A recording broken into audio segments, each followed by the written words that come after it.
Is CSGO dying? Well, I don't think it is, but the numbers aren't looking good lately. I think we are getting to a point where it's getting concerning, we are not in a crisis yet, but now will be the good time to step up or never. I like this game, I do. In fact, I'm about to reach 8,000 hours on CSGO and I've had 4K on Source. But I'm not the only fan out there, and I would say that CS has one of the most dedicated fanbase in the entire video game industry.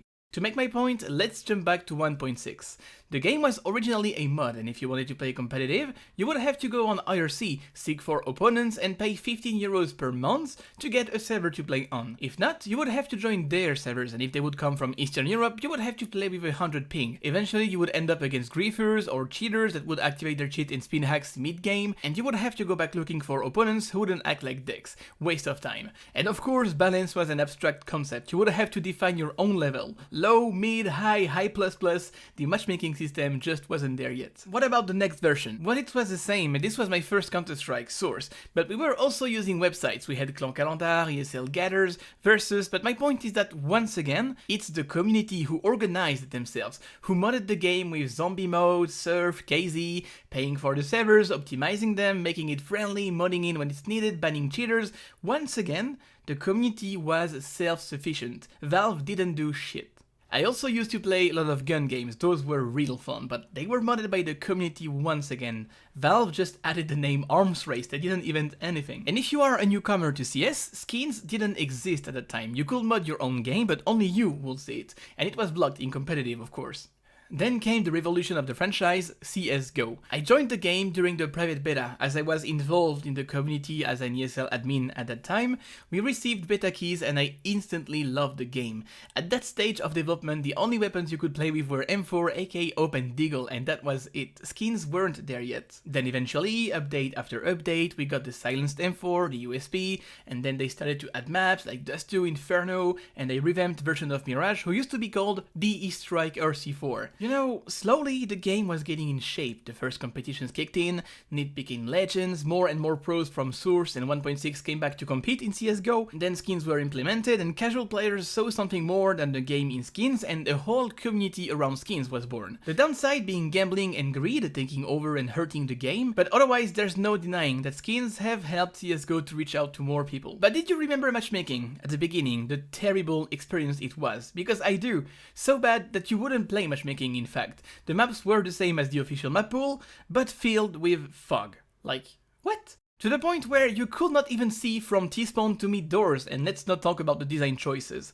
So once again, the community, but this time more like companies, took over. And that's how we've got ESEA, then Faceit joined, and other websites like Challenge Me, Popflash and Sivo. Like, basically, the matchmaking service offered by Valve on their own game is so poorly made that it leaves a huge market for any third-party matchmaking services who would like to do something decent. Something is missing here. What about the company who made the game? You know, like, where are they and what are they doing? Today, it has been 5 years and 8 months since the game was officially released. This is a long time and actually it's even worse, because this isn't the first version of Counter-Strike, and the problem was the same with other versions.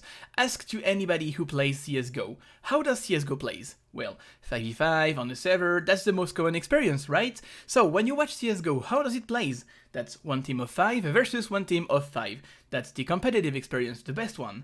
Then, why on earth do you have to queue on a third-party matchmaking service to experience the game at its best? Do you realize how ridiculous that sounds?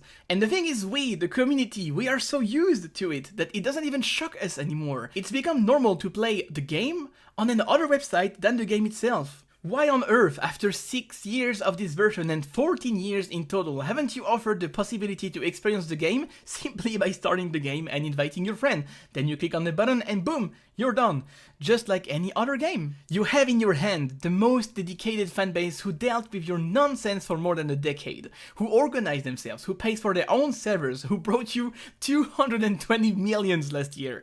And 14 years later, you still haven't added an easy way to have the best CSGO CSGO experience while playing CSGO. This is such a waste. You have so much potential in your hands. Team matchmaking, leagues, ladders, ranks, cycling map pool, maps from the workshop that you don't even have to map yourself. That's how lazy you are. We are doing the job for you and you still won't use it. Why the fuck are you not invested in your own game even though 6 years after release it's the second biggest source of sale revenue? How can you let down a community like this? You have the easiest business model ever. Let's talk about loot boxes. I'm gonna play a game, drop a case, and I would like to open it. So what's gonna happen? I buy the key, so you win money for a digital item, not like you would have to provide a service or send me physical thing that will cost you something to send.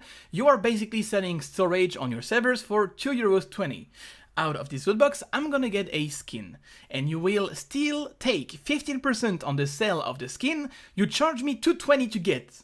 And if I sell it for the lowest amount allowed, you take a 66% cut. Like, what? Why? What justifies it? Now, what happens if whoever bought my skin would like to sell it again?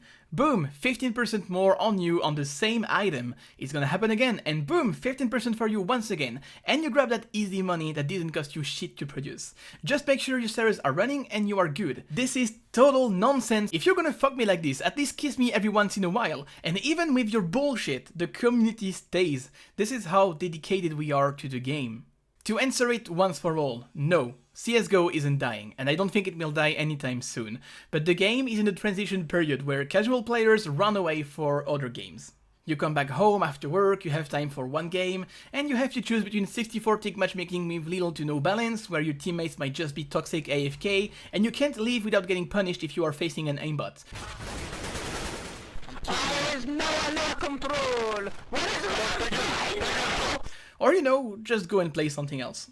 But a good portion of those are still following CSGO through Esports, and this is why I don't think CSGO will die anytime soon. The more it goes, and the more it becomes Esports related. Pretty much the same way football fans watch and follow football without playing it, and then discuss about the goal from last night, we are gonna have this passive audience who doesn't play the game, but follows the esports scene and will discuss the latest ace from Fallen, or the latest haircut of Scream. To be fair with them though, it seems like they are making efforts on the cheating problem. We've recently learned some stuff about what we call the VACNET, and if you would like to know more about it, you should watch Philip's and Warwolf's videos. But this is far from enough. Valve, it's proven that you don't understand the game. Don't fool yourself into thinking we need another Negev update. We don't.